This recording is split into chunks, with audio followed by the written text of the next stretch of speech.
arms work just as hard as our legs. Fire up your triceps. Your hips are dipping, always the option to come down to the knee. Not as a weakness, but as a sense of strength, something that's empowering. Namaste. Hi yogis, Katy here at Body and Shine Wellness, my studio in Elgin, Texas.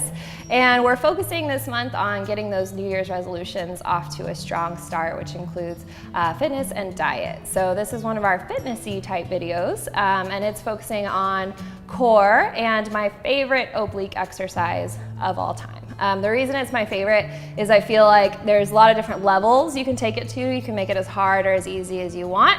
Also, you can do it with zero equipment, and it's pretty effective. You don't have to do it for too long before you start feeling it. So if your excuses that you don't have enough time during your day to get core work in, you can get this done in like 3 minutes and still feel like you got your obliques done at least. So the way it works is we start down on our backs, and the setup's a little bit complicated, but just follow along and it's easy once you've figured it out. So you're gonna start with your legs up, feet off the floor, shins parallel to the ground, knees over the hips. You'll extend one leg out, doesn't really matter which side you start on. I'm extending my right leg out to start.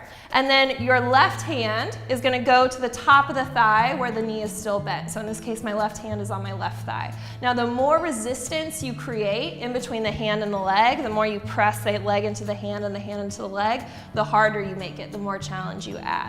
You want to keep the right heel, the extended leg, off the floor. If the low back starts to come off the mat, maybe just lift that leg up a little bit higher or bend the knee back to center. From here, we're going to take the right hand behind the head, the same side that the leg is extended, and then you cross your body. So keeping the leg off the ground of the extended leg, adding that resistance, again, as much or as little pressure in between the hand and the leg as you want. It really doesn't take long to feel these. I maybe do these for 15, 20 seconds at a time when I teach them.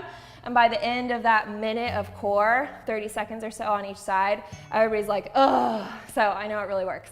And even just doing a few of those there, I felt them. So give that a shot. You really don't need very long. Again, maybe just 30 seconds each side to start. You can do longer if you want, but it'll definitely get your core fired up and ready for the rest of your workout if you're doing more, or maybe that's all you have time for in the day, and that's okay too. But as long as you're staying consistent, your year will be off to a great start.